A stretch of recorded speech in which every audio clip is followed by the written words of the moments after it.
wimike Yesu Kristo mu buzima bwawe akubera umwami. Yazanywe no kugira ngo uronke ubugingo kandi uburonke busagutse. Ba mu ijambo rizana ubuzima, ubuzima bwawe bubeho buhinduka. Umusaraba ni etape incontournable. Umusaraba ni kibanza tugomba gushikako.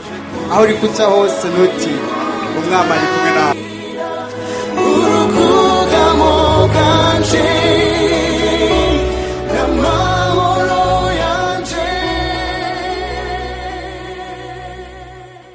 Ndashaka gusoma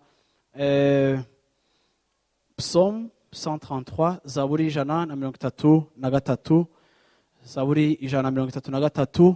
Nizere ko uno munsi ufise aho wandika amajambo tugiye kwiga ko kuri uyu munsi, ivyo numva umutima wanje Imana igomba kugushikanako.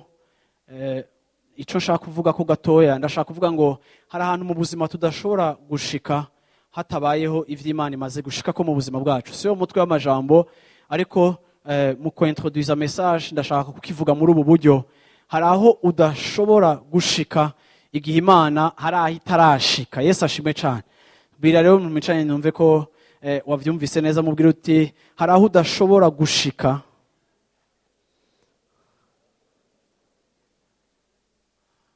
hari aho ntashobora gushika. Uravyumva?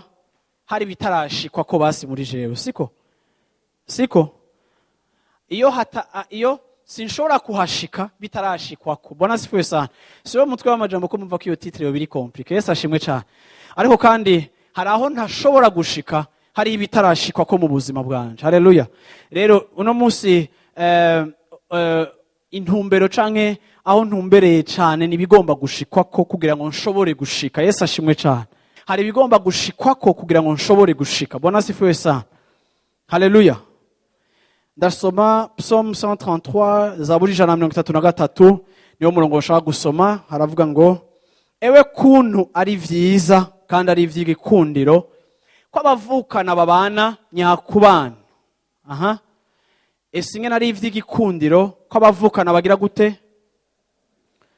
Babana nyakubana. Bimeze nk'amavuta ya elayo y'igiciro kinini yasutswe ku mutwe, agasho canke akamanukira mu bwana bwa Aroni, akamanukira ku misozo y'impuzu ziwe.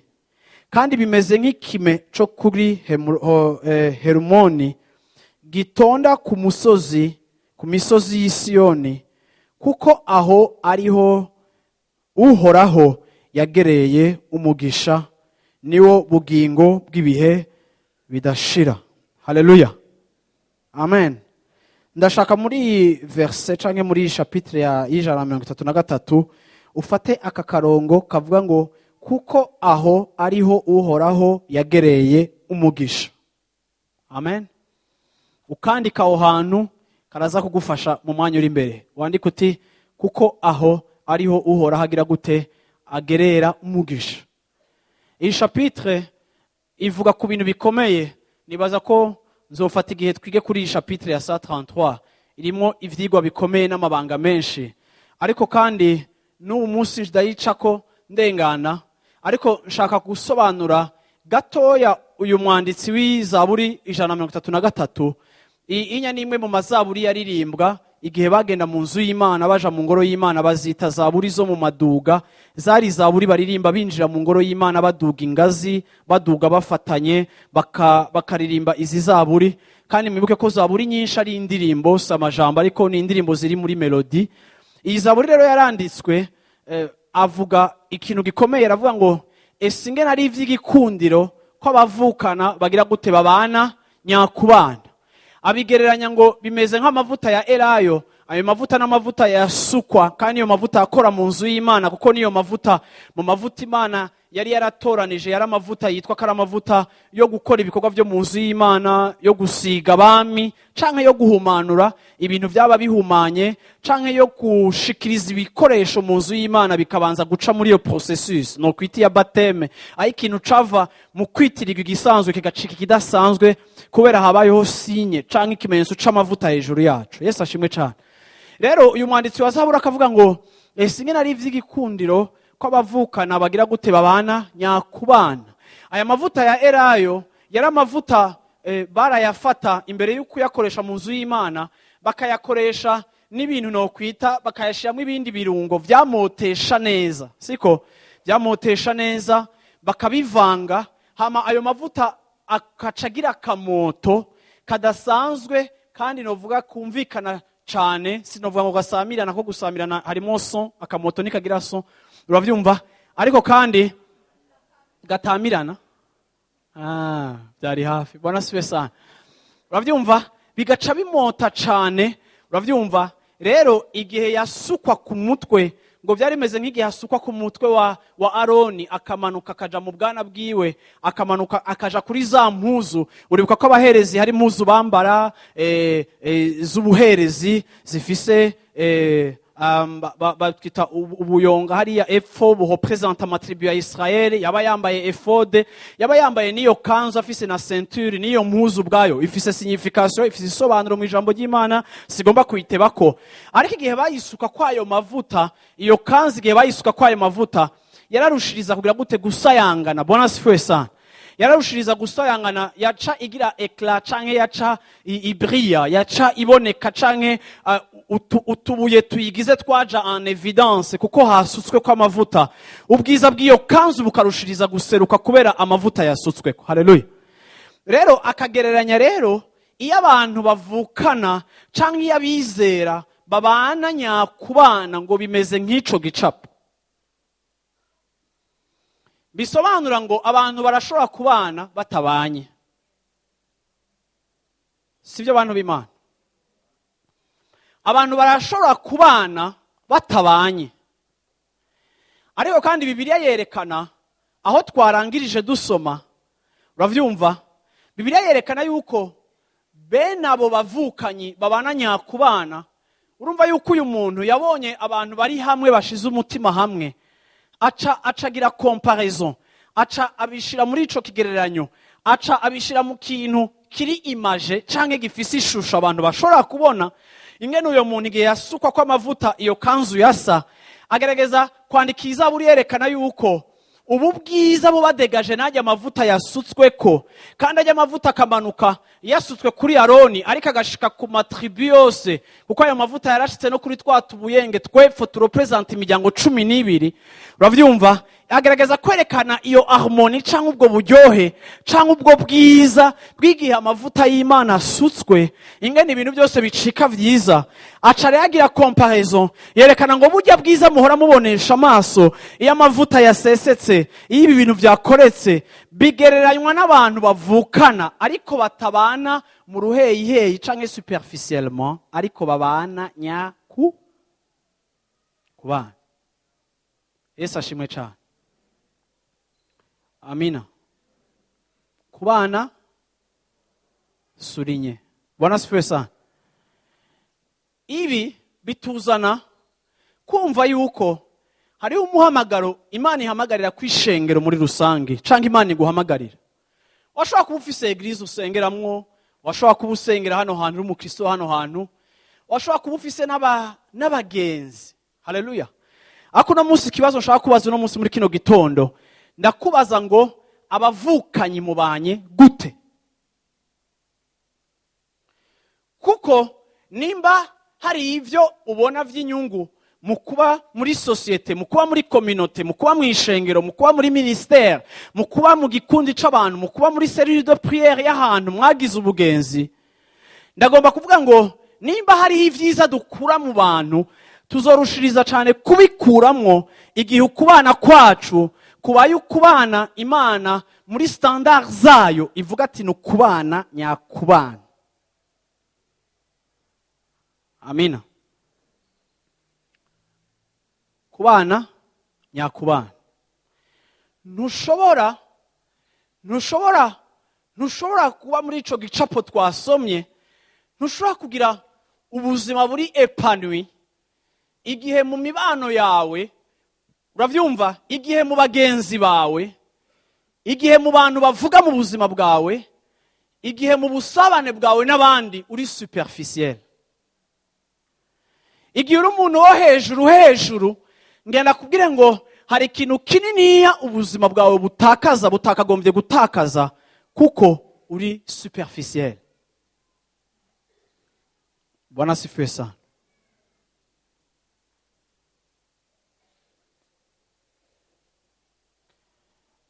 Exode chapitre 18, verset 8. Exode kuvayo 18 ku murongo w'8. Bwana asifiwe sana. Barizo umuntu mwicaye ati watanguye kuvyumva.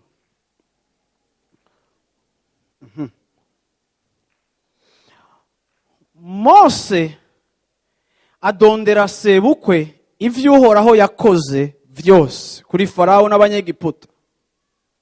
Abahora abisirayeli 18:8. Abahora abisirayeli n'ivyabagize gute? N'ivyabagoreye mu nzira vyose n'ingehune Uhoraho yabakijije. Maze Yetiro anezerezwa n'ivyiza vyose Uhoraho yakoreye abisirayeli. Kuko yabarokoye abakabakura mu maboko y'abanyegiputa. Yetiro aravuga, uwo ni bopere wa Mose w'umunyamahanga. Yetiro aravuga ati Uhoraho ashemagizwe. Yabarokoye akabakura mu maboko y'abanyegiputa no mu maboko ya Farawo. Agakiza abantu biwe ububasha bw'abanyegiputa. Noneho menye yuko Uhoraho aruta izindi mana zose. Ko yatsinze abanyegiputa bahora babihayagizako. Nuko Yetiro sebukwe wa Mose ajana ikimazi co koswa n'ibindi bimazi vyo gushikanira Imana. Aroni n'abakuru bose b'Abisirayeli baraza ngo basangire na sebukwe wa Mose imbere y'Imana. Bukeye bwaho Mose aricara ngo acira abantu imanza. Abantu bahagarara bakikije Mose guhera mu gitondo gushitsa ku mugoroba. Sebukwe wa Mose amaze kwitegereza ibyo byose Mose akorera abantu aramubaza ati ivyo ukora nibiki ukorera abantu? Niki gituma wicara ngaho uri umwe abantu bose bagahagarara bagukikije guhera mu gitondo ugashitsa ku mugoroba? Mose yishura sebukwe ati ni kuko abantu baza kuri jewe ngo ndabasigurize Imana, kandi iyo bafise ico bapfa baza kuri jewe ngacira urubanza umuntu na mugenzi we, nkabamenyesha amabwirizwa y'Imana n'ivyagezwe vyayo. Sebukwe aramwishura ati ivyo ukora si vyiza, ntibizobura kuguca intege mwe n'aba bantu muri kumwe, kuko ivyo bikurengeye n'ivyo utoshobora gukora wenyene. None rero enda nyumviriza ndakugire inama igwire gute? Igufashemo. Uba ari wowe mushikirwa w'amajambo y'abantu wo kuyajana ku Mana, kandi aba ari wowe ujana imanza zabo ku Mana, kandi aba ari wowe ubigisha amabwirizwa n'ivyagezwe no kubereka inzira bakwiye gucamwo n'ibikorwa bakwiye gukora. Ikindi utoranye mu bantu bose abashoboye guca imanza bubaha Imana b'abanyakuri bankingurire, uheze ubakuze babe bakuru bo kuganza abantu, bamwe 1,000, abandi 100, abandi 50, abandi 10, abe aribo bacira abantu imanza ibihe byose. Nawe baze bahore bakuzanira urubanza rugoye, ariko urubanza rwose rutagoye aba aribo baruca ubwabo. Ico nico kizokuremurura, nabo bazokugabanurira ibikorwa. Yesu ashimwe cyane. Yesu ashimwe cyane. Igihe Abisirayeli bamara gukira, Mose muribuka ko yamaze imyaka 40 aba ahantu kandi ari umwungere.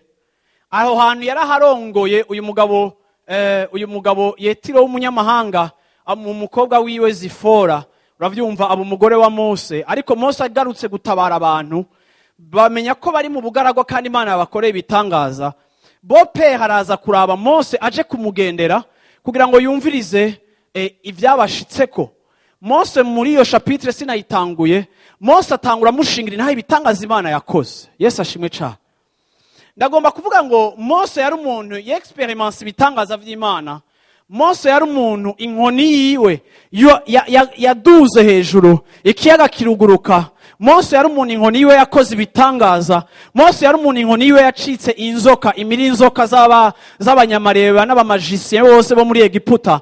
Mose yari umuntu Imana yakoresheje ibitangaza. Igihe Yetiro yaza kumuraba akaza kumutemberera, Mose yamubwiye ibitangaza Imana yakoze. Mose amubwiye ati twarabonye ubushobozi bw'Imana. Uyu mugabo Yetiro amaze kumva ibitangaza Imana yakoze, atangazwa n'Imana ya Mose, akunda Imana ya Mose, ahitamo no kuyitangira ikimazi, ayitangira ishikana kubera ibitangaza yakoze. Aravuga ati naho n'umunyamahanga ndamenye neza yuko iyi Mana yanyu ariyo Mana y'ukuri, kuko atamana yakoze ibitangaza nk'uko iyi Mana yanyu yakoze ibitangaza. Ashimira Imana. Uwo munsi urangira gutyo wowe. Bukeye mu gitondo mwumvise ko yaje asanga Mose muri biho yiwe, asanga Mose mu mibereho ya misi yose ariko arakora ibikorwa. Haleluya.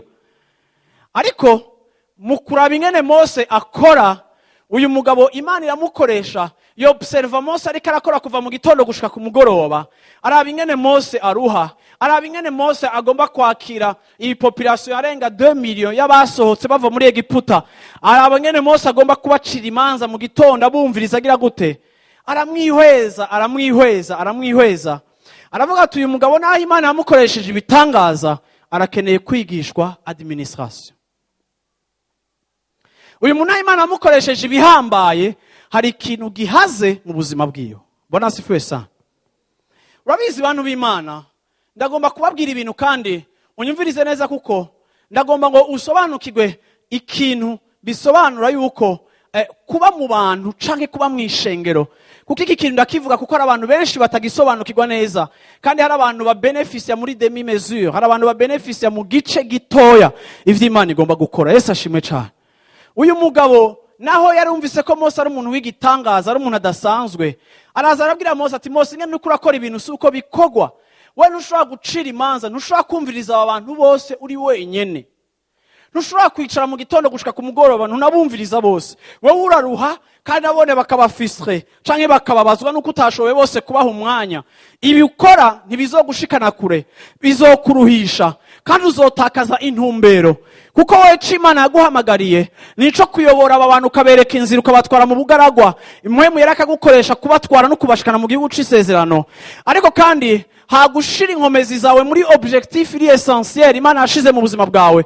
Hagushira inkomezi zawe mu vy'Imana yaguhamagariye biri principal. Uri gushira inkomezi zawe mu bintu biri secondaire, cyangwa uri gushira inkomezi zawe mu bikurikira canke ivya kabiri canke ivya gatatu. Intamba myizobi yihe nuko uzosamazwa cane no kwitwararika ivyo, uhushe ibikomeye, hama abantu baburu barongora, hama ibintu mu isaha y'Imana ntibikorerwe mu isaha y'Imana, kuko wowe uri ushiza amaso n'inkomezi kubidakwiriye, hama washize inyuma ibikwiriye. Aramubwira ati rerekana guha ubwenge, rondera abantu bafise sagesse, rondera abantu batagigiturire, rondera abantu bari integre, rondera abantu ushireho abantu, ubasiga amavuta, ubasengere. Abo bantu bagufasha akazi, abo bantu bagufasha igikorwa. Bamwe bazorongora 100, abandi bazorongora 50, abandi bazorongora 10. Serire de Pierre biratanguye mu bugaragu. Bona sifuye sana. Abo bantu bazokora ivyo bikorwa, bazokumviriza abantu, bazobacira imanza. Wowe uzohora witwararika ivyabananiye. Bona sifuye sana. Ariko kandi ivyo bashoboye bazobishobora, hama nawo uruhuke ukora ibindi. Bona sifuye sana. Yesu ashimwe cyane. Ico nshaka wumva ni iki? Mose yumviriza uyu mugabo. Mose abikora nk'uko uyu mugabo amuhanuye. Ariko kandi ngenda kwibutsa yuko uyu mugabo ni yarazi n'Imana yabo cyane. Uyu mugabo yari beau père, nta bintu byinshi yarazi. Ariko Imana imurungikira umuntu mu buzima ashobora kuvuga mu buzima bwiwe. Mose amaze kwakira ijwi ry'uyu mugabo, amaze kumva icimviro cy'uyu mugabo, ubuzima bwa Mose burahinduka. Ubuzima bwa Mose aronka agahengwe mu buzima bwa Mose. Mose agira gute? Araremurugwa. Kubera iki? Kuko hari ijwi ryavuze mu buzima bwiwe. Yesu ashimwe cyane. Haleluya. Haleluya. Bwana asifiwe sana. Mbariza uwo muntu mwicaye ati ninde avuga mu buzima bwawe? Haleluya. Haleluya. Mumbariza uti ninde avuga mu buzima bwawe? Haleluya. Mose wakoreshejwe ibitangaza bikomeye. Mose umuntu afise inkoni magique. Uravyumva? Mose afise inkoni y'ibitangaza. Ariko still aracakeneye umuntu avuga mu buzima bwiwe. Haleluya. Unyemere no Mose rero ndakubwire ngo muntu w'Imana hagomba kuba abantu bavuga mu buzima bwawe. Turi mu mwaka wa multiplication canke wo kubona kugwiza kw'Imana kuza mu buzima bwacu.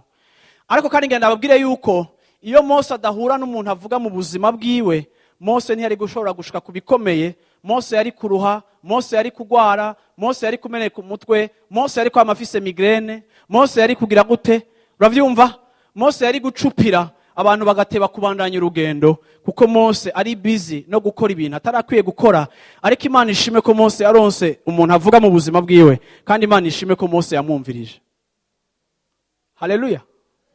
Haleluya. Yesu ashimwe cyane. Yesu ashimwe cyane. Yesu ashimwe cyane. Haleluya. Imana ishime ko Mose yamwumvirije. Amina. Rero iki kintu bantu b'Imana, iki ni ikintu gikomeye cyane. Iki ni ikintu gikomeye cyane kuko iyo tudafise abantu bavuga mu buzima bwacu, iyo tudafise abantu dushobora kumviriza, biragabanya aho tugera naho Imana yaduhamagariye ibikomeye. Kutagira abantu bavuga mu buzima bwawe birafekta potentiel yawe kandi birafekta umuvuduko wawe. Abantu benshi mu gakiza ndakunda kumva abantu benshi bambarira jewe vraiment pasteur jewe abantu bambabarire jewe manumviriza Imana je ni Imana gusa jewe ni Imana. Aha. Ugasanga ari abantu bimwe mu je ni Imana gusa jewe ni Imana. Jewe ni Imana. Uno munsi ndaje kugushoka ndaje bwa ngo ari abantu bagomba kuvuga mu buzima bwawe. Haleluya. Uno munsi ndashaka muri kino gitondo Imana iguhe akadozi, iguha aga fuel, iguha agatoro gatoya ka humilité, umenye ko ukeneye abantu. Yesu ashimwe cyane. Yesu ashimwe cyane. Mose akora ibitangaza, Imana yamurungikiye umupagani. Haleluya. Baraki umuvugishwa tumva, Imana yavugishije indogoba. Iravuga mu buzima bwiwe aramenya ko ariko arakora amakosa. Yesu ashimwe cyane. Imana izokwama ikoresha ikintu canke umuntu, ariko Imana irarungika amajwi agomba kuvuga mu buzima bwawe kugira ngo ushike kubikomeye. Haleluya. Haleluya. Haleluya. Urabizi bantu b'Imana, nasanze iri jambo kubana nyakubana tworisobanura gute? Ndashobora kubana n'umuntu tugasangira, tukaja muri cafe, tugatwenga, ariko kandi ndagomba uno munsi muri kino gitondo gukosora ikosa dufise mu bijanye no mu bana. Nasanze kenshi mu buzima bwacu abantu baratinya ikintu no kwita confrontation. Abantu mu buzima baratinya abantu bababwiza ukuri kwa kundi kubishe kumva. Nkuko abantu mu buzima batinya umuntu abababaza ku mubiri canke abasiga ka alcool kuko karababaza ariko kakabanya microbe nespa. Sivyo? Niko nasanze abantu barafise mode yabo ya selection y'ivyo bumviriza nabo bumviriza, ariko bitakwaranja na gatoya ugereranje n'ahantu Imana ikiyatwara ubuzima bwawe. Bwana asifiwe sana. Bwana asifiwe sana. Nimumfashe confrontation mu Kirundi tuyite gute? Guhangana. Guhangana kumenga birimo brutalite. Guhangana kumenga no kugwana. Ariko nico Kirundi. Nico Kirundi. Siko abantu b'Imana. Siko ndakwipfurije umuntu muhangana pe. Yesu ashimwe cyane. Ndakwipfurije umuntu muhangana. Haleluya. Ndakwipfurije umuntu atakubwira ibintu biryoshe. Umunsi wo muntu uzomukunda ukamugumiza hafi yawe, uzobutanguye gukira kandi uzobutanguye gushika hahandi. Yesu ashimwe cyane. Haleluya. Haleluya. Sasa rero iri jambo rivuga ngo esinga ari ivy'igikundiro ko abavukana babana nyakubana. Umuntu mubana nyakubana n'umuntu atakubwira iminsi yose ibintu biri sympathique. umuntu mubana nyakubana ni umuntu akubwira ibyo abandi bose badashobora kukubwira.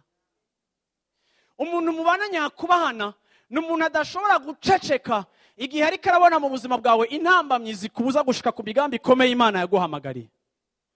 Igihe tubana nyakubana si igihe dusangira, si igihe dutizanye ibirato, yo ngo turabagenzi ngo arantiza ikirato ku munsi w'urubanza akantiza imvutano. Oya, kugeza ivyo byose birashoboka, ariko kandi mukaba mutarabana nyakubana. Ariko umuntu mubana nyakubana ni umuntu aza mu buzima bwawe akavuga, ni umuntu avuga de la part de Dieu, ni umuntu avuga mu izina ry'Imana, akakubwira ibintu bitaryoshe kuavala, akakubwira ibintu bitaryoshe kwakira, ariko bikaba ari ibintu vyogufasha. Akakubwira ibintu bigukritika, akakubwira faiblesse yawe, akakubwira ukunanirwa kwawe, akakubwira aho udashobora gushika, akakubwira ikihajije mu buzima bwawe, yamara kukikubarira ukaba ucumva wo mukunda. Haleluya, haleluya. Aha niho iri jambo ubwa mbere rivuzwe muri Bibiliya, aho Imana ivuga ngo nzokubaha abanyubashe, abazonkengera nabo nzobakengera. Iri jambo Imana yarirungikiye uyu muvugishwa Eli, uyu muherezi Eli, ikoresheje umuvugishwa imurungikiye mu buzima, imurungikiye mu gikorwa. Kuko uyu mugabo yari afise abahungu batubaha Imana, ariko kandi uyu mugabo Imana imaze kumwevaliwa, Imana imaze kumuraba, urabyumva, isanga uyu mugabo yarubasha abahungu biwe, canke yaratinye gukosora abahungu biwe. Byaramugoye kubakarira, byaramugoye kubaresista, byaramugoye kubakonfronta, byaramugoye guhanga abahungu biwe mu makosa bakora. N'igihe yarazi ko ari amakosa akababembereza, Imana imurungikiye umuvugishwa wo kumwanonsa ijambo rigoye. Iramubwira ngo nari narahisemo yuko uruvyaro rwawe ruzokwama rugenda rukurikirana bahereza imbere yanje ibihe vyose. Ariko kubera iryo kosa, kubera wavyifashemo gutya, kuko vyakunaniye gufata autorite, kuko vyakunaniye kuvuga, kuko vyakunaniye gukonfronta, kuko vyakunaniye guhangana n'ico kibazo, kuko vyakunaniye guhana, naje uhoraho ndavuze ngo biragahera, ntimuzohora imbere yanje. Ariko jewe Imana yanyu ndahagaritse processus, ndahagaritse ibintu ukuntu vyahora bigira. Ati kubera iki? kuko wubasha abahungu banje ukabindutisha, nanje désormais nzokubaha unyubashe. Mu yandi ma version haravuga ngo je vais résister, nzohangana, nzoresista uwo muntu atari prêt kunyonoha. Haleluya. Uyu mugabo ntiyashoboye mu buzima bwiwe guhangana, ntiyashoboye mu buzima bwiwe kuzana ukuri gukenewe kugira ngo abantu bafashwe. Yesu ashimwe cyane. Ibi bituma Imana ihagarika umugambi ku buzima bwiwe, bituma Imana imuresista, bituma Imana nayo ivuga ati ko utashatse kunyubaha, kutashatse kunshira hejuru, nanje ngiye kukumepriza. Hari igihe mu buzima ushobora kuba utarabimenya, utarabitahura, ariko hari igihe mu buzima Imana iresista abantu.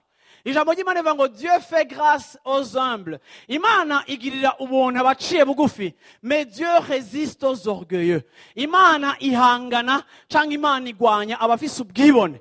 Igihe mu buzima bwacu hatariho uguca bugufi gukwiye kugira ngo twaccepte canke twakire iciyumviro c'Imana kiriko kiraza gitandukanye n'iciyumviro cacu, ijambo ry'Imana rivuga ngo Imana izogera gute? Dieu va te résister. Bwana sifiwe sana. Yesu ashimwe cyane. Haleluya. Urabizi, reka nsome turabandanya. Amina. Bwana asifiwe sana. Abantu bose mu buzima bakomeye baragize abantu bavuga mu buzima bwabo. Mose yarahuye n'umuntu avuga mu buzima bwiwe. Dawidi yarahuye n'uza kuvuga mu buzima bwiwe, yari Natani. Yesu ashimwe cyane. Natani avuga mu buzima bwa Dawidi, Dawidi arihana igihe yari akoze amakosa kandi ari umwami. Na Sawuli Imana yamuhaye Samueli avuga mu buzima bwiwe, ariko ntiyaccepta, ntiyakira. Ndagomba kuvuga ngo kenshi turabona bigoye, kandi bantu b'Imana biragoye. Sinzi uko wakuze, sinzi ukuntu wabayeho, ariko rimwe na rimwe biragoye yuko hari abantu baza kuvuga mu buzima bwacu bakaza kuvuga muri aspe umenga barakritika cyangwa umenga barakosora cyangwa umenga baranegura, hama ngo natwe tubakire. Ariko tendance y'umwana w'umuntu nuko igihe umubwiye ibintu bitaryoshe kandi atagize gute, tendance nuko akuhojeta, akakugarira imiryango, akakwegeza inyuma. Ndasuye kubaza muri kino gitondo, ninde avuga mu buzima bwawe? Haleluya, amen. Washobora gusoma Abagalatiya, turashobora kuja muri iki gice, gasoma Abagalatiya igice ca kabiri. Haleluya, Abagalatiya igice ca kabiri, kugira ngo urushirize kumva ico turiko turiga ko uyu munsi. Yesu ashimwe cyane, amen. Abagalatiya igice ca kabiri. Ubu ni Paulo ariko aravuga. Ngenda babwire ngo Paulo ni umuntu yakoreye Imana. Paulo yari yarize Bibiliya ahanitse kurusha n'intumwa za Yesu.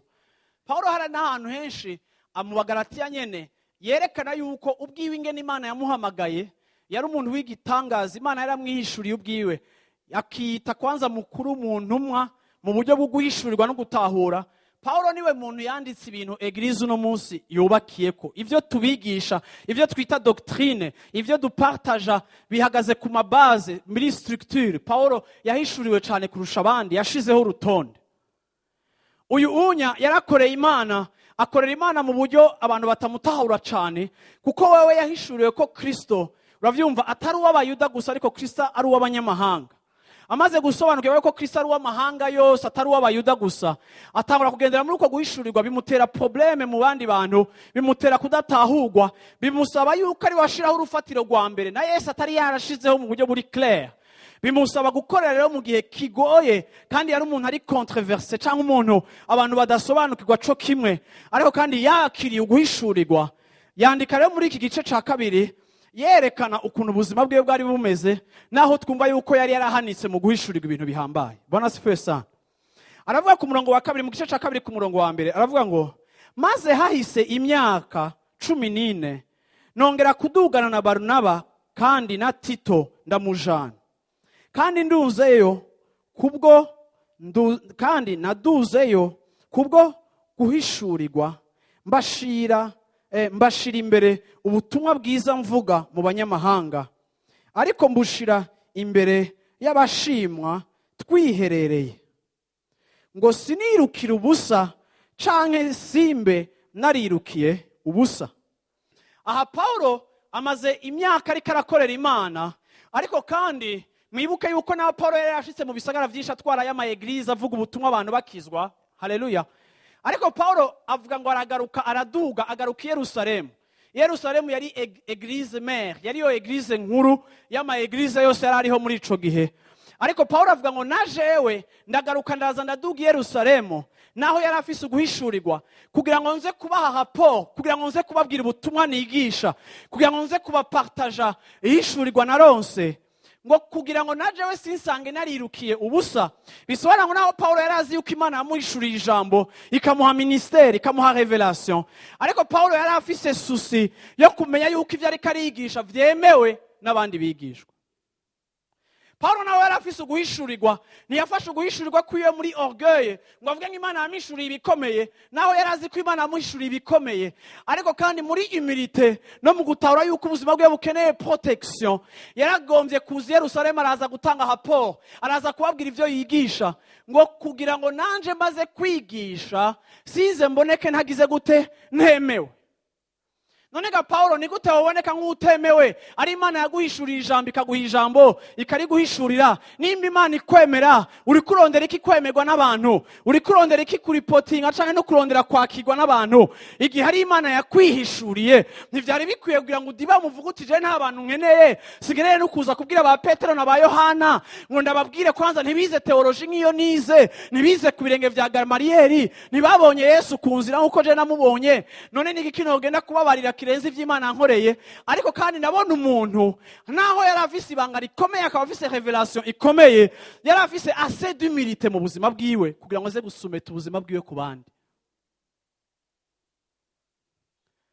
Haleluya, amina. Naye kuri verset 1, 3. Ok, 3. Ariko na Tito twari kumwe ntiyagoberewe ngo akebwe. Tito n'umuntu yabwiye ubutumwa akiri umunyamahanga. Sishaka kubisigura ko ariko bamwe baravyumva ico bisobanura gukebwa n'ibindi byose n'igituma. Naho yari umugiriki. Kandi arico cashimishije abigira bene data banyegetejwe mu ishengero binjiye mu mpisho ngo batate ukwidegembya kwacu dufise muri Kristo Yesu kugira ngo badushire mu buja. Abo ntitwabumviye na gato ngo tuganzwe nabo. Haleluya. Murumva ko Paulo hari abantu atumviye. Yesu ashimwe cyane. Haleluya. Rero naho hagomba kuba abavuga mu buzima bwacu, si bose bagomba kuvuga. Mbwira mu nshuti, si bose bagomba kuvuga mu buzima bwacu. Haleluya. Ugukura kwacu mu gakiza canka Imana ikira gutwara naza kubisobanura neza. Imana ikira gutwara ahantu uselectiona abantu ugomba kumviriza. Haleluya. Hari abo tutumviye, uravyumva, ntitwabumviye na gatoya ngo tuganzwe nabo kugira ngo ukuri k'ubutumwa bwiza kugume muri mwebwe. Ariko abashimwa ko ari bakuru uko bari bameze ubwa mbere, simbibabaye kubwanje vyose ni bimwe. Imana ntirobanura abantu ku cubahiro. Abo bashimwa ntaco bagize gute banyongerereje. Ariko babonye yuko najejwe ubutumwa bwo kwigisha abatakebwe, nuko Petero yajejwe ubwo kwigisha abakebwe canke abayuda, je nanje nkigisha abanyamahanga. Kuko yashoboje Petero gutumwa ku bakebwe, ariyo yanshoboje nanje gutumwa ku banyamahanga. Urumva ko bafise ministère ziri different. Kandi bamaze kumenya ubuntu nahawe, Yakobo na Kefa na Yohana abashimwa kari nkingi badukora mu minwe, baduha high five. Twe na Barnaba ngo dufatanye nabo ngo twebwe tuje ku banyamahanga, nabo baje kubagize gute kubakebwe. Ariko ico bagomvye gusa nuko twibuka boro, arico conyene nanje nari nsanzwe mfitiye umwete. Yesu ashimwe cyane. Bwana sifiwe sana. Ibi bintu mwavyumvise? Ibintu mwavyumvise abantu b'Imana? Paulo araje gutanga raporo. Aravuze ati maze kubabwira ubutumwa Imana yampaye ku banyamahanga, nkabashingira n'intahe ninge n'Imana yangiriye ubuntu, abataliyano bagakizwa, abagiriki bagakizwa, abahehe bagakizwa. Bamaze kunyumviriza nabone nk'abigishwa batahura yuko Imana vy'ukuri yampaye message iri fort kandi ku banyamahanga. Barahokonesa kuko aba bantu bari bafise ubucuti budasanzwe. Hari ijambo Bibiliya ivuga ngo kugira ngo mushike ku bumwe bwa Muhemu Yera. Iyo abantu bamaze kuhuzwa na Muhemu Yera, ntibisobanura ko baryama ahantu hamwe, ntibasobanura ko bafise kahise kamwe, ntibisobanura ko bize amashuri amwe. Ariko iyo twamaze kugera kuri eta ya unité du Saint-Esprit, Muhemu Yera connecta abantu bafise kahise katari kamwe, akabashira hamwe bakemera ibintu bimwe. Paulo amaze kubashingira intahe, ntibabibonyemo competition, ntibamumanuye, ahubwo baramubwira ati Paulo, dutahuye yuko Imana vy'ukuri yaguhamagariye abanyamahanga, dutahuye yuko n'abanyamahanga bagomba nabone gukizwa n'abarundi bagakizwa Paulo. Rero reka tukurekure wowe na Barnaba, uravyumva, dukore mu ntoki. We na Barnaba nimufate inzira y'abanyamahanga mugende mubabwire ubutumwa. Natwege ba Petero na ba Yakobo dushishikare kubi wacu ab'Israeli, nabo tubabwire ubutumwa tureko kizwa. Umwe afate inzira, uyundi afate inzira, ariko kandi kiri essentiel cyangwa kiri important uko twese turiko duserva ubwami bumwe muri diversité. Bona sifuwe sa. Baramubwira ngo ariko gusa turagukosoye. Aho muzoba muri ikintu twese peu importe abo twigisha baribo, ariko twese duhurije ko nuko tudakwiye kwibagira gufasha boro no kubagirira neza. Paulo nawe aravuga ati ivyo nanje naho mutari bwabimbarire ivyo nama nkora. Nukuvuga ngo bari bafise ugutahura kumwe ubutumwa, ariko muri iyo diversité y'Imana batwaye mu Yesu ashimwe cyane. Haleluya. Ariko kandi ikintu ushaka gusurinya ni gute umuntu nka Paulo abona importance yo gusumeta ubuzima bwiwe ku bandi, hamwe no musi ugasanga abantu turakijijwe, ariko ntidutahure importance yuko dusumeta ubuzima bwacu ku bandi. Soumettez-vous les uns. Hey, bantu b'Imana, reka ndakubarire utahure neza. Hariho ibitangaza Imana ihora ikora mu buzima bwacu, bikaba nk'ibitangaza umuntu akishurwa mu buryo bwafura tukavyita igitangaza. Ariko ikintu nasanze kibuze mu ishengero, aricyo gituma ndabankuraje abantu b'Imana kuba abantu mukunda kwiga ijambo ry'Imana. Ni giki? Nuko nsanga yuko mu gakiza hari abantu badashika ku byo bagomba gushikako, kuko hari ibyo tudatahura. Siko abantu b'Imana. Reka ndababwire, ibitangaza vy'Imana birashobora kuba giturumbuka umuntu agakira ingwara, umuntu akabohoka amadayimoni, umuntu akabohoka, umuntu akumva yuzuye umunezero, akabohoka ibikomere vy'ubuzima bwiwe mu kanya gatoya. Ako ngenda nabwiye ngo hari ibindi bitangaza Imana idakora mu kanya gatoya. Hari ibitangaza Imana yashize muri system. Vuga uti system. Rero abakristo benshi barazi kandi barahurumbira ibitangaza bikoreka mu buryo gafra, ariko abakristo benshi barahusha ibitangaza biri muri system. Gute? Imana yarashizeho ama principe, siko? Imana yarashizeho ingingo ngendegwako. Uravyumva?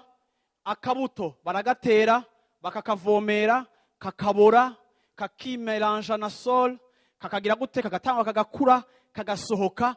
Kijya giti si miracle. Et pourtant ni miracle, sivyo? Mu ruhande rumwe ni gitangaza. Ako mu rundi ruhande si gitangaza ko murashobora kubisobanura ingene vyagenze. Science irashobora gusobanura ingene kijya giti cabayeho. Rero Imana nayo muri science yayo nkuko yashizeho ingene akabuto gategwa kakagira gute, hari ibintu Imana yashize mu ishengero abantu b'Imana. Iyo umuntu yabitahuye akabimenya akabigenderamo akavyakira, uravyumva ivyo navyone bigira gute, bideclenche ibindi bitangaza bitazova mu masengesho yo kwisonzesha. Mose yari yabonye ibitangaza bivuye mu nkoni yiwe, ariko kandi igitangaza ca administration, igitangaza cyo gucurongora abantu, inkoni yiwe ntiyakimuhaye. Imana yarungitse umuntu amwigisha principe yo kurepartisha amatasha. Sivyo? Sivyo abantu b'Imana. Ni bande bemera ko inkoni ya Mose yakoze ibitangaza? Hama ni bande bemera ko Mose yaruhutse kwibuka no kubona ibitangaza umugabo canke impanuro umugabo yamuhaye yaramufashije? Ni bande bemera ko Mose byamufashije? Nukuvuga rero ngo Mose yafashijwe na byose, yafashijwe n'inkoni irimo ibitangaza, yongera afashwa na system Imana yashizeho. Haleluya. Surumbwire uwo muntu micaye ati system rero. Haleluya. Haleluya. Hari ibitangaza vyanyu, haleluya, hari ibitangaza vyanyu biri mu gutahura ijambo ry'Imana. Hari ibintu bitazopfa bikoretse mu buzima bwawe hatabanje kubaho gutahura. Hari ibintu bitazopfa mu buzima bwawe bikoretse hatabayeho application, gushira mu ngiro ico watahuye. Rero igihe turiko turagendana n'Imana, tugomba kuba abantu bafise amafenetre yose yugurutse. Nditeze kubona igitangaza c'Imana mu bintu kanaka, ariko kandi nditeze yuko n'Imana inzanira iciyumviro mu bindi bintu, ikampa strategie kanshikana ku bindi. Yesu ashimwe cyane. Rero aha hantu ugomba kumva uyu mutima Paulo yari arimwo, kandi wamufashije kuba protege kuko yasumetse ubuzima bwe kuri team. Reka nkosora ikintu abantu bafisemo amakosa kenshi. Acte chapitre 5. Vuga uti korosi ryanyu. Aha, Acte chapitre 5. Yesu ashimwe cyane. Wibuke ko ndiko ndakubaza ngo ninde avuga mu buzima bwawe. Acte chapitre 5. Kandi hariho umugabo yitwa Ananiya, agura ishamvu afatanije n'umugore wiwe Safira. Yisigariza ku biguzi vyayo, umugore wiwe abizi, azana ikigabane agishira imbere y'ibirenge vy'intumwa. Petero aramubaza ati, Ananiya, niki gitumye Satani yuzuza umutima wawe guhenda mpwemu yera, ukisigariza ku biguzi vy'ishamvu? Ukiyifise ntiyari yawe, kandi umaze kuyigura ibiguzi vyayo ntuba warabikoze uko ugomba. Niki catumye wigira ingingo mu mutima wawe gukora utyo? Si abantu uhenze, Imana niyo uhenze. Ananiya yumvise ayo majambo agwa bukumbi. Abavyumvise bose bategwa n'ubwoba bwinshi. Imisoro iva hasi iramugira gute? Iramutekera, iramujana, iramuhamba. Harabazi ko yaguye hasi kubera mpwemu yera yuzuye, bagiye kumuhamba. Mwumvise fa? Hahise nk'isaha 3, umugore wewe nawe narinjira atazi ibyabaye. Petero aramubaza ati mbarira mbega ishamvu mwayiguze ayo nyene mwatuzaniye ayo mwashikaye niyo mwayiguze? Aramwishura ati yego nayo. Petero aramubaza ati ndiki gitumye muhuza inama kugerageza muhemu w'umwami Imana? Ibirenge by'abahejeje guhamba umugabo wawe biri ku rugi nawe barakujana. Uwo mwanya agwa imbere y'ibirenge vyiwe bukumbi. Ya misore yinjiye isaha amaze guhera entraînement amaze 1 heure. Uravyumva? Iramujana imuhamba iruhande y'umugabo. Ishengero ryose n'abavyumvise bose bategwa n'ubwoba bwinshi. Nizere ko mudatewe ubwoba. Yesu ashimwe cyane. Yesu ashimwe cyane. Urabona hari igihe twibaza, sivyo? Hariho umviriza. Ndatahura neza yuko naho no bamfise ivyo nshoboye. Ndakeneye abantu bavuga mu buzima bwanje. Urabizi ibi inya bikwiye kuba sujet de prière y'umuntu wese ari muri kino kibanza. Abantu benshi dufise iyi migenderanire yo muri ino myaka y'igihe ciherezo. Imigenderanire nyene, imigenderanire wambaye neza, usa neza, utuduherene turakubereye, rouge à lèvres ya rouge we ni takubereye uberewe ni irabura, wakawe tuvyumva be yirabura bayitana. Rouge noir. Rouge noir. Mutangure kuvyibira ngene yitwa n'ugutu nyene yitwa rouge à lèvres ya noir. Sivyo? Okay. Nejo ntuzugire iyo confisi. Mbona sifesa. Ariko bantu b'Imana, munyemerere ndababwire ngo wana ko ntangwe no kumanuka ingazi. Biri dure ngaho. Mbona sifesa. Munyemerere ndababwire ngo mu buzima bwacu tutegeza kuronka abantu bavuga abantu b'Imana. Haleluya. Reka ndakubwire rimwe na rimwe Imana ntizovuga izoca mu bantu. Haleluya. Ariko kandi reka ndakubwire umunsi uzomenya ko ukeneye abantu bavuga mu buzima bwawe, nico gihe umutima wawe uzokugurukira abantu kugira ngo bavuge. Reka ndababwire abantu b'Imana hari abantu batugora guhanura. Reka ndababwire abantu b'Imana hari abantu batugora kubabwira ico twiyumvira. Kuko uri dur. Biratworohera kukuvugira hanze ariko bikatunanira kukubarira kuko ntiwumva.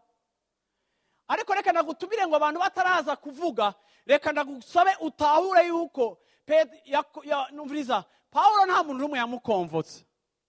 Paulo niba mwandika ikete ngo renguke Yerusalemu nta convocation yabaye ngo aze kwisigura. Ariko yarumvise mu mutima wiwe devoir na responsabilité yo kuja kwisigura ku bandi. Kugira ngo abe sûr yuko naho Imana yamuhishuriye, abe sûr yuko atari karasambura ibintu, atari karakora ibintu mu buryo butari bwo. Abe sûr yuko icari karakora kiri soutenu, gishigikiwe kandi cakiriwe n'abantu. Paulo muri iyo chapitre sinshaka gusubira gusoma. Aravuga ngo naragiye ngeze ahantu usanga ba Yakobo ni Petero, ndamusanga ari kumwe n'abanyamahanga. Aba bantu bari komplike. Petero yari karasangira n'abanyamahanga, asangira n'abanyamurangibutsa kari Petero canke ari Yakobo. Petero yari karasangira n'abanyamahanga, yaratawe yuko abapagani bashobora gukizwa, abantu atari abayuda, ariko arasangira nabo. Abonye ba Paulo bashitse n'izindi ntumwa, uravyumva, asanze bariko barafungura. Wewe abonye ba Petero akabona abandi bayuda, bambe abonye ba Yakobo n'abandi bose b'abayuda bashitse, ariko arasangira n'abapagani batari bwabe circoncis ariko nabone bakijijwe. Abonye ko izindi ntumwa zije acara kwepa, acahagarara impande, acasaba isahani yiwe atangura kujya wenyene. Paulo abibonye avuga ati jewe naramusanze nsanga ariko arasangira n'abanyamahanga, ariko amaze kumbona, amaze kubona izindi ntumwa, acara bivamwo aja kwisangiza kugira ngo izindi ntumwa nizimusanga ariko asangira n'abapagani. Ariko mu mutima wiwe umwidegemvyo waramwemera ko yoshobora gusangira n'abapagani, yarazi ko bashobora gusangira ata probleme, ariko hamaze kuza batavyemera aca ariyovya kugira ngo batavyemera bibaze yuko ahagararanye nabo adasangira n'abapagani. Kandi naho yari yubashwe, Paulo aravuga ngo ntivyanteye isoni ukundi, ariko nirimukemea. Naramuhanuye, naramukankamiye publiquement, ndamubwiye yuko atagomba, uravyumva, gukora ku mwidegemvyo w'abandi n'uwiwe, nikamukemea. Urabona yuko Petero naho batubwira ngo ntibafise imfunguruzo zo mwijuru, ariko kandi na wene hariho abantu benye banaweza bakamukemea kwake ari Petero gitangaza, ayo kandi Paulo yaramugize gute, yaramukemera, aramubwira ati ibyo uri kurakora sivyo, ati naramuresiste, niyo terme akoresha. Uravyumva, kuko ibyo yari karakora bitari vyo, nabaye oblige kumukonfronta, sinigirishije, sinikawushije, sinamubwira ngo kumbure ngo twahava tubifa, sinibaje ngo kumbure yohava bifata nabi. Murabizi yuko kenshi mwanga yuko abantu babifata nabi, ngo mbega ngo nobimubarira ngo yobifata gute. No, ikibazo singe nabifata, ikibazo ni responsibility ufise hejuru y'ubuzima bwiwe, kuko ari ivy'igikundiro ko abavukana babananya. Kubana nibikuramwo confrontation, ahubwo kubana nyakubana vyenkuramwo confrontation. Nkababara ariko kandi nkakira, nkazomenya ko wambwije ukuri. Sindi complexe, singwaye ku buryo vyonanira kunkosora. Je nakuze nkosogwa cane ku buryo ndi umuntu bigoye gukosora, ariko maze kwitahura naruguruye umutima wanje kugira ngo umuntu ankosoye nikamezea bigashindani muri je yako kandi nkagira ute nkavuga ni c'est comme ça. Sinshobora kwevoluwa en solo, sinshobora kuba jenyene. Uravyumva, sinshobora. Imana ikoresha abantu. Niba baba badafise access yo kuvuga mu buzima bwanje, ndapfuye naho no bankoreshwa ibitangaza. Hari ahantu ntazoshika ntabaye ya mesure, ntagize maturity kwiye kugira ngo nemere yuko abantu baza kuvuga. Ego hari ivyo wombarira nkavyakira mu gipfaso, nako sindabikore kubera iki, kuko hari ivyo numva ko bitari vyo. Ariko kandi mbega urakize bikwiye ku buryo abantu bavuga mu buzima bwawe bagashishikara kuba bagenzi bawe. Nimba intumwa zagendanywe na Yesu zari zikeneye ko zikosogwa zikaja mu murongo, kubera Imana yashize protection muri team, nta muntu numwe afise vyose vyikwije. Reka nababwire ni mugende no hanze mw'isi muzosanga umuntu afise projet ya transport, ako na afise projet ya transport niwe munyamutahe, ariko arakeneye abashoferi bona sifesana, arakeneye abamekanisiye bazomukorera imiduga yiwe. Ubwenge busanzwe bwo hasi buratwigisha yuko nta terambere rishoboka hatariho team. Urasenga cyane, urahamagara Imana cyane, ariko hari ikintu kinini cyabuze mu buzima bwawe. Uri umuntu ki evolue en solo, urahwereye. Ugomba kumenya yuko Imana yagushize mu mubiri kugira ngo abashora bose kuvuga mu buzima bwawe bakubere protection, kandi nawe wumve yuko igipimo cyo kumenya ivy'Imana ni n'urugezo biha amahoro canke biri approve n'abandi.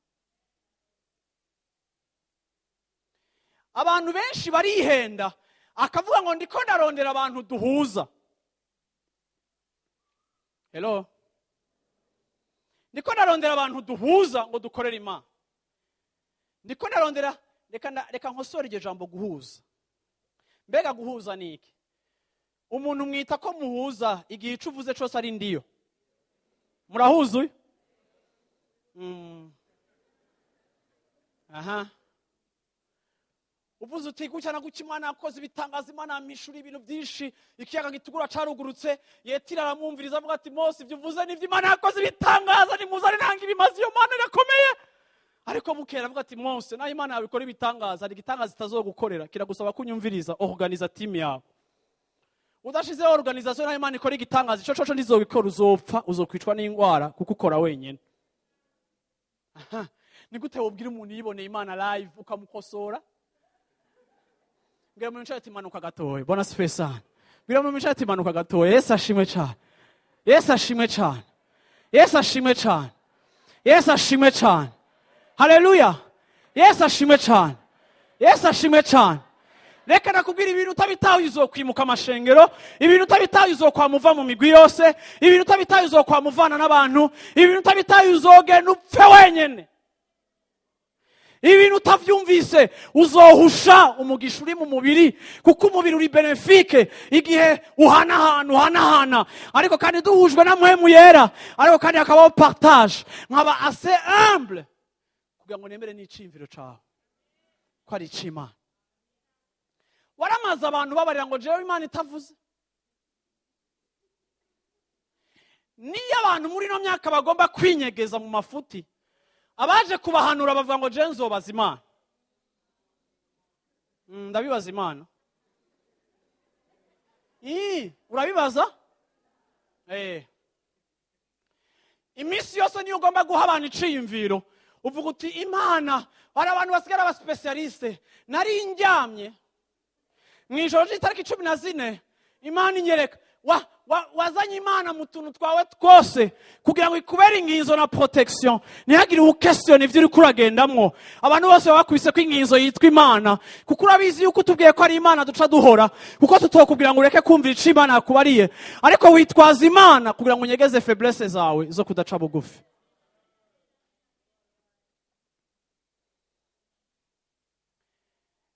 Imana irashobora kumbarira ibintu ariko kandi ndaryohewe ko imana mbariye ibintu nkabipataja nkabona birahaye amahoro abandi. Ncavuga nti iyi ni imana kuko imana ntidiviza. Haleluya, haleluya, haleluya. Bantu bibana ibintu mwabitahura wombaza uti naje ninde muntu azovuga mu buzima bwanje ninde muntu ngiye kwiha sindiko nawe ngo mugende kwiha kiyora ngo ninde ndashaka umuntu avuga oya sivyo ndiko navuga ndiko ndashaka kugufasha gutahura yuko ukeneye abantu bavuga mu buzima bwawe niba mana kumenya kubikeneye hari igihe utaja kubarondera kure basanzwe bari hafi yawe ariko barumiwe rekura iminwa yabo itangure kuvuga rero bona siwe sana. Haleluya, haleluya. Reka batangure kuvuga bona siwe sana.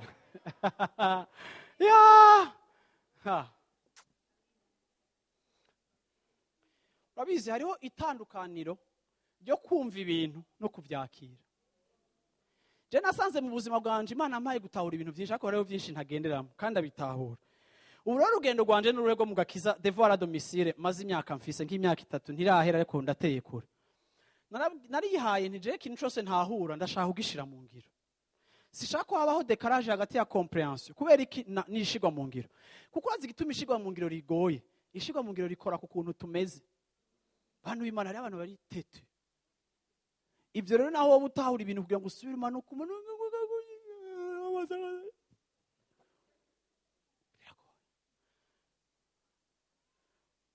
Anania na Safira vuga uti couple. Anania na Safira muri eglise baravuze ngo abantu bagiye gutangira Imana uti gutangira Imana sivyo sasa bagiye gutangira Imana bava ngo umuntu wese avuga icyo azotanga. Anania na Safira sinzi kari umugabo yatanguye aravuga ati je ijya parcelle yacu tugiye kuyigurisha tugiye kuyiha Imana. Haleluya. Abantu barakoma amashini abadiakre bakishikana baravuga ati amen hatanze parcelle. Ntagiye barayigurishije bararonsa igiceri ca parcelle. Umugabo niwe yazanye ishikanwa muri envelope kuri eglise. Umugabo arazarizanye ariko kandi bagera igihe barumvikana ko bataza kuyatanga yose. Erega ni menshi. Ega ari abantu barabwira Imana ati Imana ni wamakazije umushara wa mbere wose nzowuguha. Bagaca baguha ka 2 millions et demi. Ugaca uvuga uti ni menshi. Ugaca ufata umukasi. Yo vraiment. Urabyumva?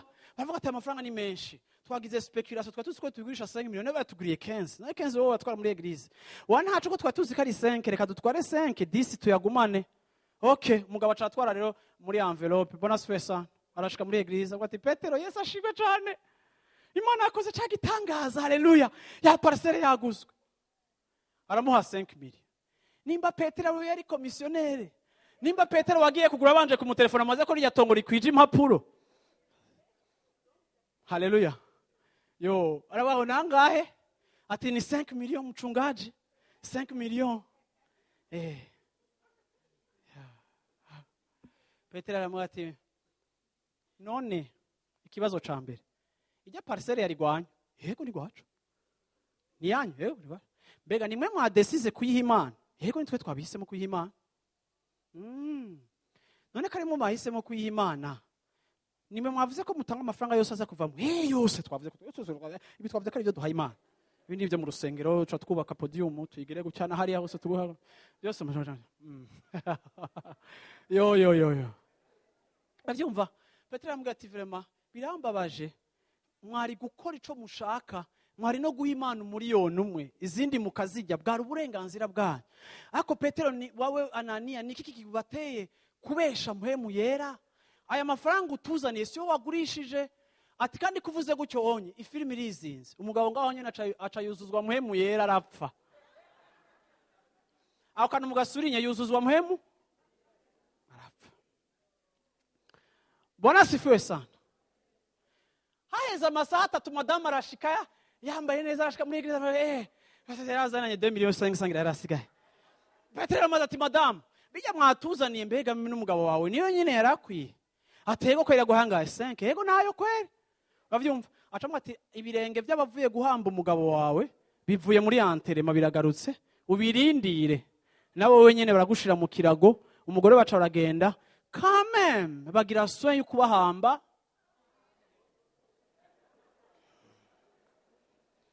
Vuga uti surinye Bwana asifiwe sana.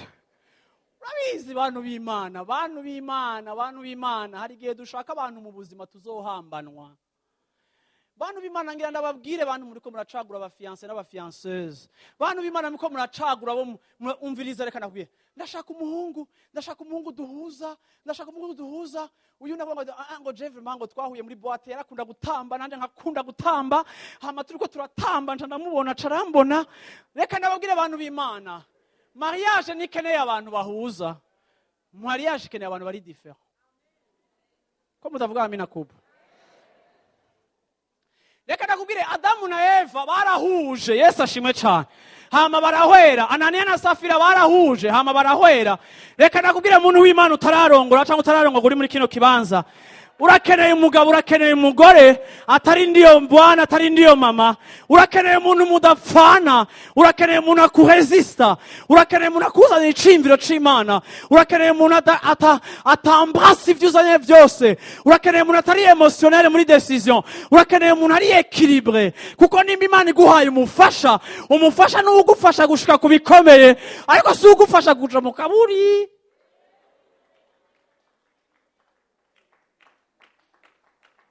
Ko tumeze kimwe arakunda kwambara nane ndakunda kwambara twambaye vert yambara kwa niko ndasengera abantu twakorana igikorwa c'Imana abantu mvuze ngo azoba urapfuye. Umviriza guhuza ni gihe hari Imana iduhuje mu cimviro. Apanigiye mu bigumbagumba n'ingene tumeze na karakteri zacu zisanzwe zihuza. Kuko jewe naho noshaka umugore duhuza bite mama? Naho noshaka umugore duhuza. Hama jewe nkabandi umuntu akoresha amafaranga nabi. Nkaca nshaka umugore atazovuga ngiye kugura parfum ya 6. Hama nkaca ndonka naone ushaka gutunga ama parfum 10. Nkaca bana uyu unya niwe. Tujya parfum tukayiteka tukayihemba abakozi ikariha minervare hama bakaduhamba hamwe.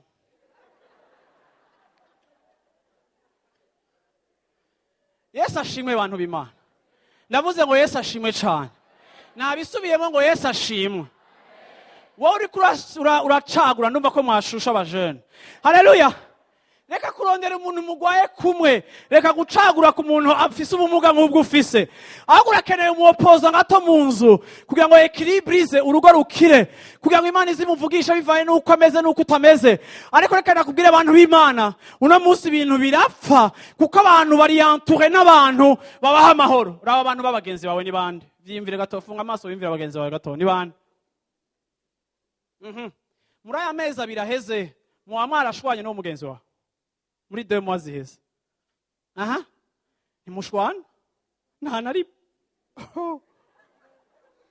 Biri suspect. Boca nguraciye bugufita mugira effort yo kubana amahoro murabona. Haleluya. Ariko ndatinya abantu bagendana atanarimwe bagira confrontation. Ufise umugenzi w'umuhypocrite. Nivyo atari karakubwira yaramaze kubibwira quartier yose. Ngo hariho amaka amwe sivyo ariko kandi muraza abantu bakomeretse kuko bavuzwe n'inshuti za hafi ariko yarabuze ingena kubarira ariko kandi n'ivyagomba kumuboreramo no kumutirikiramo kandi yashobora kuja kwimba kanogo ngo abivugireyo yagomba kwibwira abantu kuko kiri destine kubwirwa abantu hama kuko utumva yaciye abwira abandi buri usanga abantu bariko barakuvuga bagaca bahindura suje. Yesu ashimwe Janine, urashitse uratuvangiye turakuvuga. Yesu ashimwe cyane, Yesu ashimwe cyane, Yesu ashimwe cyane, Yesu ashimwe cyane, Yesu ashimwe cyane. Muntu w'Imana, vuga mu buzima bwanje nkire ndahashike, kuko ni ntakugurira umuryango nzopfuba nari destine ku bintu bikomeye. Haleluya. Bwira mu ati asuive. Uyo muntu ninde? Uyo muntu bamucagura gute? Mbega intumbero niyi? Ibi utwo tubazo twose ufise ndashaka kutwishura muri iyi ndwi. Yesu ashimwe cyane. Ako mbwira mu ati asuive.